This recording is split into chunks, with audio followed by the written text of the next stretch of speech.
Hello, everyone, and welcome to Your Daily Detroit, sharing what to know and where to go in Southeast Michigan. I am Jer Stays. It is Wednesday, November 6th, 2024, the day after Election Day, and across the table from me, honestly, we're not talking about anything super fun today, Devon O'Reilly, but it is good to see you. No, this is definitely not your normal Friday episode, and you're not going to get your normal Friday Devon, unfortunately. So, let's start with that discretion. Yes. I will also start with the understanding that you and I are doing this on the fly. This is not a complete analysis of what happened yesterday. We don't have enough data to do that. There's a lot of things that we're not going to be able to touch on specifically. This is kind of like an off-the-rails, authentic, not that we don't always have authentic conversations, but authentic brain dump. It's a brain dump. It's a kind of an emotion and vibe check, I think. Again, like this, don't come here for like results and analysis type of stuff. Like I've been staying off of media. So like I don't know that type of thing. I know the big picture as far as what's transpired. But a lot of context. If listeners don't know, you actually live in Dearborn. Yes, I do, which did play a factor in Michigan, at least. And I live in the city of Detroit, where honestly, turnout was down. Mm-hmm. It's a lot. So with all these caveats out of the way, and a space of understanding, learning, why don't we start with the fact that you are kind of disconnected from the media today? And let's start with that as an inspiration about, man, it feels like the filter bubble's super strong. Yeah, I really try and avoid that. I try. I know you. We both do. But my point is, we try and avoid it. But it seems unavoidable. Clearly, we were in it a little bit. I mean, I was certainly feeling a certain way. I was on the podcast last week, and I made kind of a prediction, egg on my face. Same here. I'm willing to talk about why I was wrong too. Yeah, I mean, so I was wrong on that. So I definitely didn't account for clearly some prevailing factors. Certainly just big picture. I mean, without getting into the analysis, just the turnout, I think that was a huge issue. I didn't think we would have such low turnout. And when we're looking at like the popular vote numbers and then even just in Michigan, like it's really low, way lower than I thought. And I'm very nervous to ascribe any blame to a specific group at this point because look, this was a clear win and a clear rightward shift across the country. Yeah, that's the thing we're not going to do at this point. Is we're not pointing fingers at any particular group. We just don't know. I mean, this is just an L. There was a lot of reasons. For Democrats, this is an L. There are a lot of reasons, and I don't think it's fair for anyone, if you're sitting out there listening or whatever, I don't think it's fair at all for anyone to sit there and say it's because of this, or this in terms of one thing. It is not one thing. I believe it will probably be because of this and this and this and that. Those combination of factors, some within control, some without control. Talk about my prediction and why I got it wrong. I thought that Harris would take Michigan. We don't know as of this recording if Slotkin will win. She is pacing ahead of Harris. We don't know for sure. It's very, very close. That might be settled by the time even that you listen to this episode. But either way, I was wrong. And I was wrong because I put together the issue of women's rights with a party, with candidates, and thought that would spread across. That is not how people view issues. They view issues as, I voted for this, or a number of people, I voted for protecting women's right to choose in Michigan, and now that is settled, and I don't, the next party is not connected to that. That's a really good way of looking at it, Jaron. I'm feeling the same thing too as well. It seems as if, and again, this is all going to be caveated. It seems as if the women's rights, the pro-choice, the abortion issues that were kind of really put front and center by the Democrats as kind of like the key issue to vote on. That's how kind of it was pitched as far as commercials and what you saw. It was looked at from a different angle. You're exactly right, and I think that people felt that, well, if I vote for it in my state, because we saw these abortion measures, Florida lost, but the majority of the states actually voted for enshrining abortion protections in the state. So I think people just felt like, well, it's not a big issue nationally because we'll take care of it in my state. And if that issue's off the table, then I look at what? Economy, immigration, Trump was right. Yeah. Trump was right on that. Yeah. That people wanted it to be dealt with in the states. Yeah, exactly. We definitely have to recognize that is exactly how they voted. I think this election for a generation tells us where we really stand and who we really are. And I think about a conversation, again, one part of many. I read a book years ago. I think it was Paul Bagala and James Carville. It's The Economy, Stupid.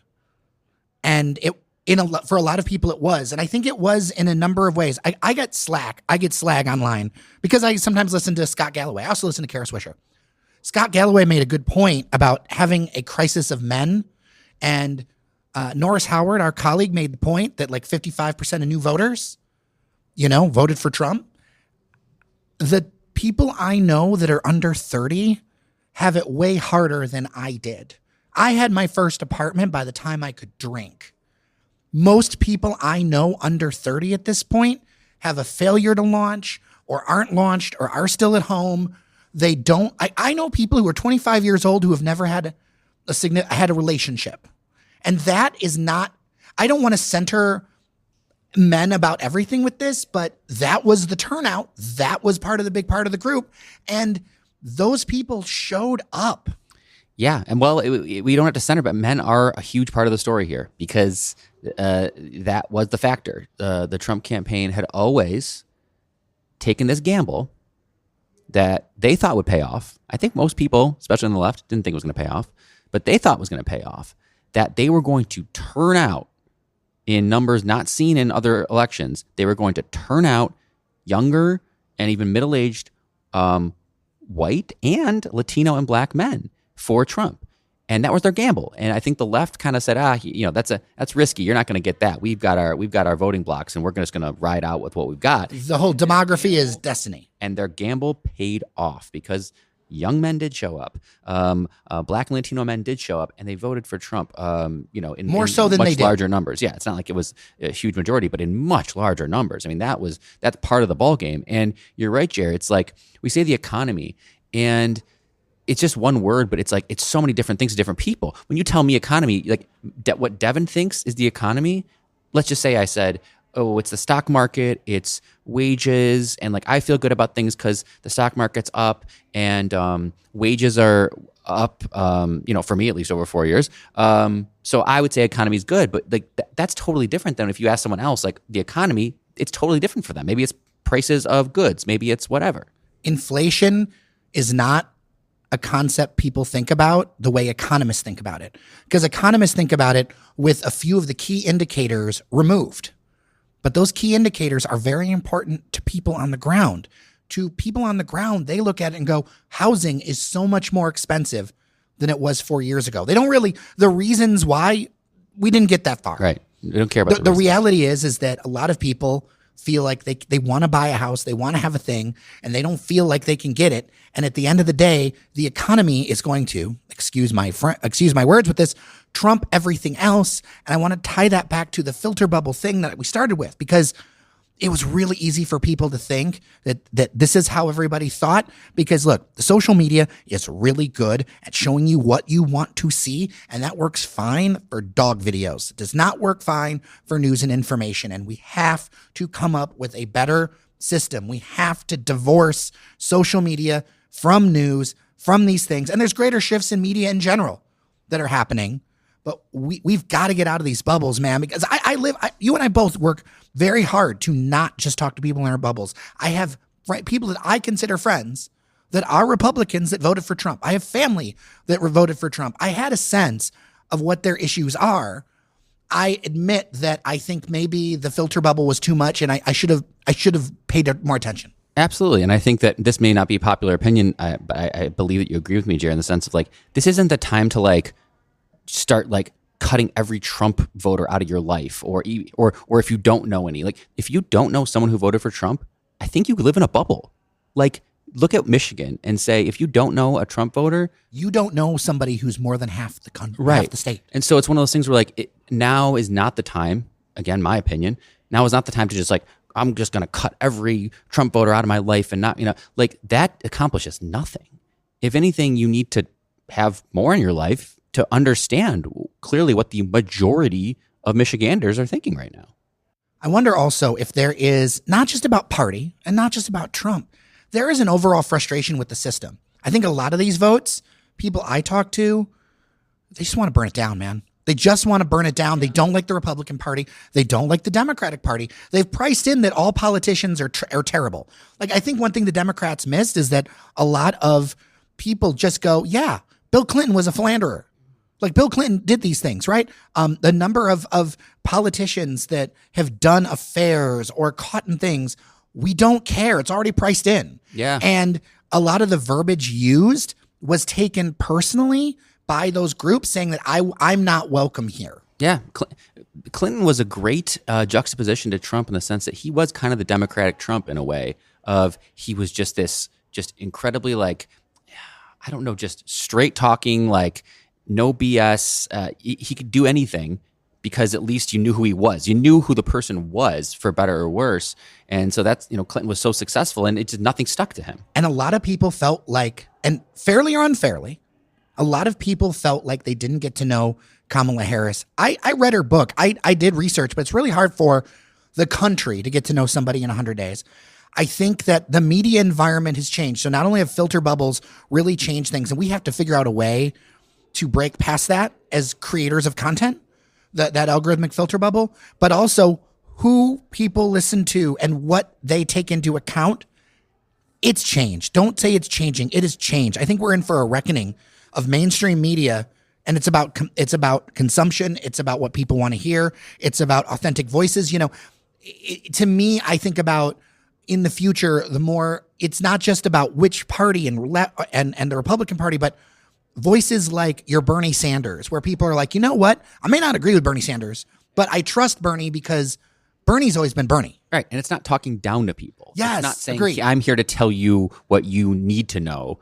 It's, talking to someone at their level, speaking to them like they're, a friend or a colleague, or just someone who you're not gonna mess around with. So I think, the exit polls kind of indicate seemingly that, the economy was ultimately the thing. And as the president, and this is the other thing, clearly Harris was not able to distance herself from the Biden administration. At the end of the day, she was viewed as just a continuation of the administration. And for better or worse, the administration owns the economy. That's just the way it is. And I know, people like to say, oh, so-and-so inherited this and blah, blah, blah, and they inherit. People don't think like that. They don't. If you're the president and things are going well, then good on you, no matter what. If things are going bad, then you are to blame. Something that Barack Obama said, former President Barack Obama said that stuck with me is that the president is middle management, and he is correct. Yeah, absolutely. I mean, you look at the COVID thing. By the way, people do not pin COVID on Trump. They do not. They don't. But at the time when they were voting in November of 20, things were not going well in this country. The economy was bad, stock market was bad, and Trump was punished for it. He was. There's a reason why Joe Biden got so many more votes, is people did not like where they were at that point. And that's the way it is. So you have to own the economy, whatever that means to people. This is a tough one to talk about, but I have a lot of friends, especially that are of color, that look at this as a racial issue and a woman issue. I can't say that I don't have the data. I don't have the data. I don't think we'll ever know, but I can say that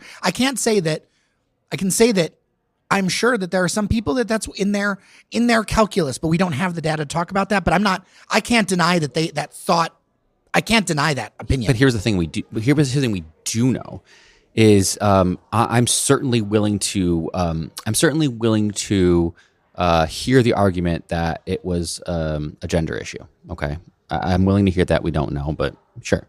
But the race thing, like we just said, what do we know? We know that blacks and Latinos specifically, again, voted more for Trump than they did before. So I'm not willing to kind of hear, whatever thing you want to say about it was a race thing. I mean, that's what the early numbers are bearing out. It really wasn't a race thing.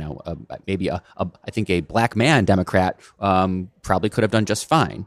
I do think, if anything, it was more of a gender issue. Let's take it local, because I think it impacts a lot of things around here. Mm-hmm.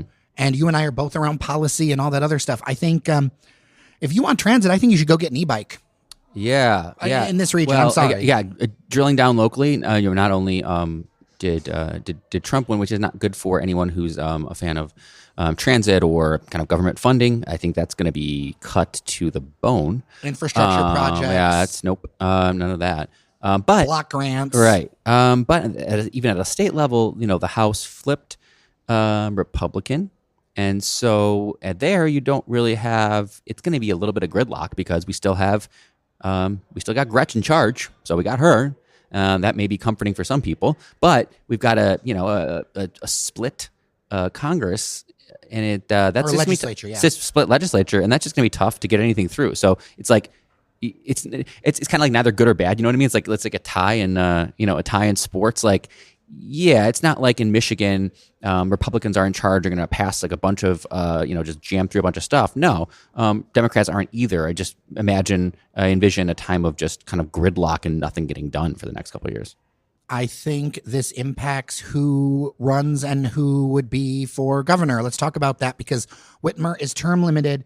Let's just say like the state's more conservative than some people think, and I think that plays very well for one Democratic candidate and very bad for another. Yeah, I think if Mike Duggan wants it, the governorship is his for the taking. Absolutely. I mean, what happened yesterday definitely confirmed that for me. We've talked about the different horse race people. I mean, only who we know is actually running, but I do think Duggan... And Duggan hasn't officially announced, but no, he widely rumored. With his crossover appeal, white male, apparently that's... And having no cabinet position to go to. Right, and no cabinet position to go to. What about a Buttigieg? I don't think... he's not one of us. And he would get savaged over that. He's not one of us.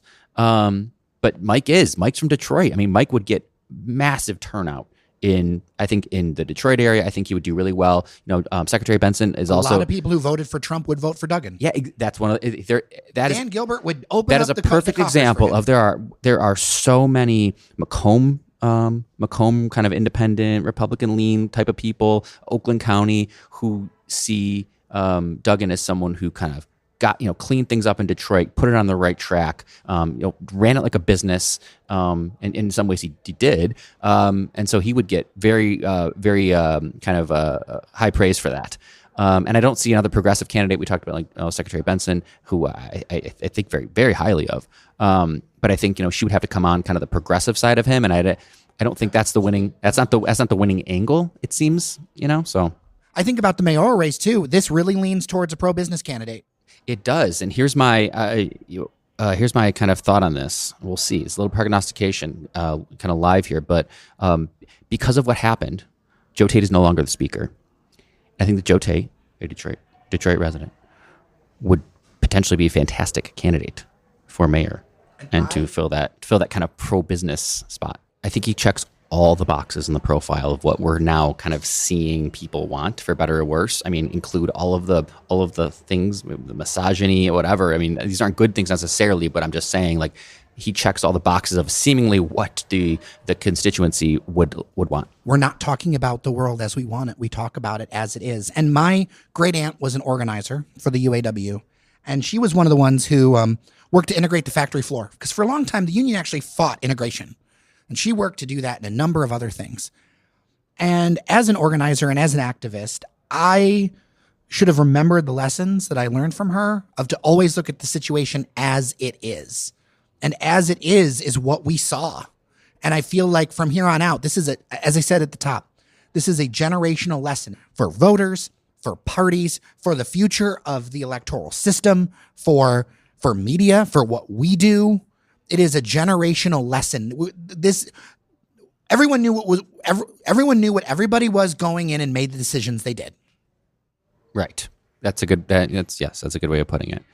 And so now what does it all mean? You live in Dearborn. Any thoughts? I would say it certainly was surprising. I think, again, we don't have all the numbers in to say, but it looks like Trump carried Dearborn. Which is kind of wild. If you look back at previous results, Dearborn is, a very Democratic city overall. I think usually we go something like 60-40 for the Democratic candidate. So certainly it was surprising in that regard. But again, look, I'm not naive. hearing all these conversations. I've been talking with people I know, neighbors who, the Gaza issue was their number one. We talk about, the economy for some people and abortion for some people. Like, there are just thousands and thousands of people, perhaps even half the electorate in Dearborn, whose Gaza was the number one issue. And to them, either not voting for Jill Stein, or voting for Donald Trump was their kind of response. And let's be very clear. The idea of mass deportations or the Muslim ban, at least in my conversations, that isn't registered. No. And I think I've seen that. And again, this is one of those caution for any listeners out there listening. And that algorithm. It's that algorithm that circles you back with people that agree with you. Don't fall into this trap. And, don't you start to try and, scare Muslims into saying, well, look what you did. Now you're going to get deported and blah, blah, blah. Like, that's BS. Don't even do that crap. Because honestly, most people they brushed that off. Partially because, frankly, Jared, they're all legal citizens. So, like, I think if you were a legal citizen, you're not being scared with mass deportations. Like, it was a boogeyman that Democrats created. Not saying it won't be tried to happen of, illegal immigrants. God knows what's going to happen there. But if you are a small business owner who's lived in Dearborn your whole life and you happen to be Muslim American, someone's trying to scare you with they're going to deport you is like, get out of here. That's BS. Like, I don't believe that for a second. So that whole thing was basically brushed off, and it wasn't a real threat at all. And so what they voted on was, again, the kitchen table issues and the Gaza stuff, which I don't know what's going to happen. I'm not sure what the plan is for those from those in Dearborn, or let's just say broader in the Arab American community, who did vote for Jill Stein or didn't vote at all, and kind of, okay, well, you got what you wanted. You got what you wanted. What, right? Wasn't that the point of this? I guess you can assume you got what you wanted, but I don't know. He better pay that bill. I'm not sure. He's not going to. He's not going to. So that goes back to that whole, the system. People hate the system. Right. People hate the system, and they're craving, I end up in these meetings and talking to people, and I hear about people who say, oh, this person shouldn't be a candidate or whatever, or this person should be.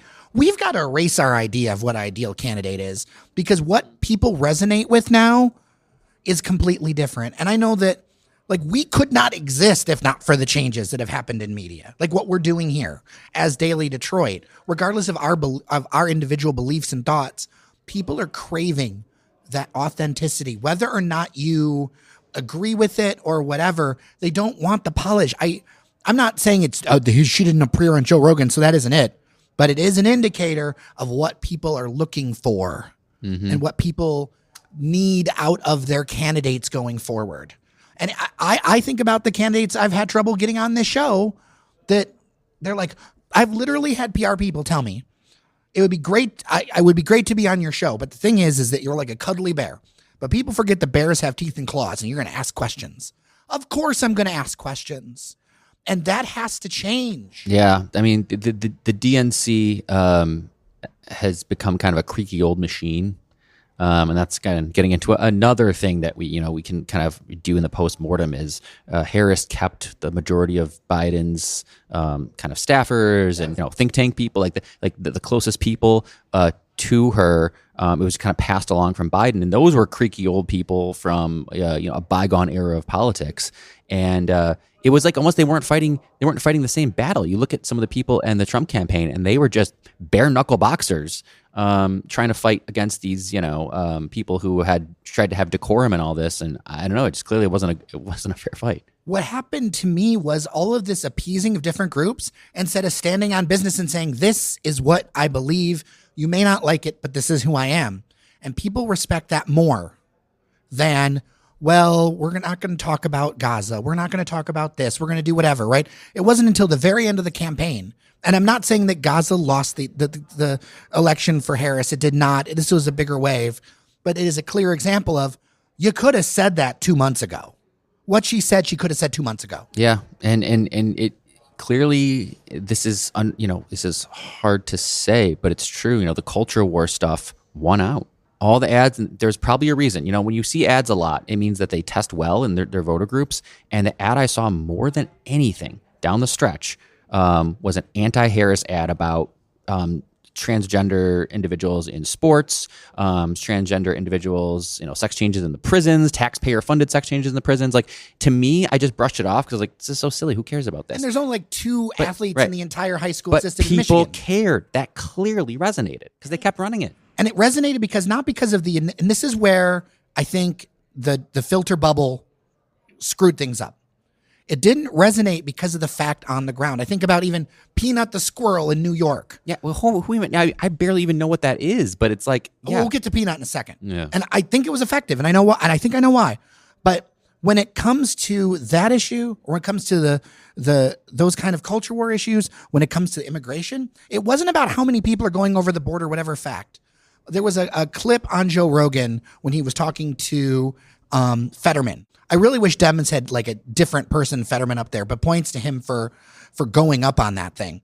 Yes, there's immigrants today, but it's that fear that immigrants are coming in and changing the way of life. It's that fear down the line. And that is a feeling. And Democrats were arguing in facts, and Republicans often were arguing in feelings. Abso-friggin-lutely, Jer. It was one of those things where, I don't see it, and so I brush it off. Or we didn't see it, we brush it off. We don't like. You're right. We were countering that with, no, don't believe. That's not true. Just not true. It's not true. That's BS. That's BS. But like, that's not what people want to hear. Like, you can't just dismiss something, even if it is wrong. You can't just dismiss it as like, that's BS. Don't even like. Come on, it's just not enough. It's not enough. You have to look at the thing underneath it, right? So like that whole Peanut the squirrel thing. This influencer had a squirrel that they had been online and whatever, and somebody had called the state of New York. Officials came. Apparently, you cannot keep a squirrel in New York. And they took the squirrel and they killed the squirrel. And a lot of times I would see people say, oh, I thought you liked the cops. No, that wasn't the debate. The actual point was the government can come and take your stuff.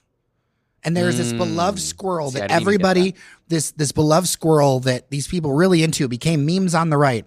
It became a talisman for the government can come and take your stuff. Listeners know I have various liberal beliefs, but I also have a libertarian streak, a self-reliant streak, because I don't think Trump is unprecedented. I think he's very precedented in American history. I think he's super precedented. People resonated with that, in that I don't want the government taking someone or something that I love. And that's what it was really about for those voters. Mm-hmm. And that's another microcosm. I think we're just hitting on all these kind of little things that add up, and essentially. So one of the things I think I'm going to try to commit and do, and obviously all of our focus is going to be, mostly local, because that's what we add to the table. We're not in Washington. We're not whatever. The amount of times you and I have talked politics over the last month is the most you'll ever hear us. Yeah. But I think it's incumbent on us to have a feed in our newsletter that's like the local stuff and stories. It's just a constant beat of the things that are happening. We cannot rely, like, of course we're going to post on social media, but we can't rely on social media. We have to break that. Social media and like serious information don't go together. Yeah. And I hate to say it, but I think maybe the head of Threads, Adam Mosseri, was right when he said, I don't want to prioritize news on the platform. Because this is what happened. Yeah. Because at the end of the day, not only is it the algorithms, but it's people wanting to see the things that they agree with. And the key about journalism that's really hard about getting it funded is that journalism should sometimes, and conversations should sometimes, if not often, show you things you don't want to hear or don't know about. Absolutely. I think that's what kind of we're built on in some cases. Yeah, oftentimes it's about all the fun and all the other stuff. But, there's multiple layers to this Metro Detroit onion. Absolutely. So, Jared, do you want to talk anybody off the proverbial ledge here, or should we end positive? I mean, I always like to end positive. It's hard to be positive, but for some people. But is there something you think? I mean, I know there's people, because I've already heard from them. There are people who think like just the doomers, who are just like, it's all over. We're in a dark spiral to God knows where. I'm an optimist, so I don't think so. But I always want your kind of. I would love to hear your optimistic take. I come from an organizing family and a very politically active family that both had Republicans and Democrats, obviously in a different era. The election is a yardstick, but is not the work. Whatever you believe in, the work needs to happen every day. The work, you mourn if you feel like you lost, or you celebrate, but then you move. You have to move. And what I mean by that is that There will always be another thing. Even let's say that Harris had pulled this off, would have lost the legislature or lost the Senate. The work is not the election. The election is the culmination of the work. And I want to address on the left side, because that's the side that I know a lot of our listeners are on. Democracy in America is supposed to work from the bottom up, not the top down. We have to stop thinking about our president as a monarch. School board, state representative, state legislature, Congress, bottom up. In your daily life, those matter so much more. But also that's what affects change to the top. If you look at the revolution on the right, bottom up. You cannot, this cannot be a celebrity gossip conversation.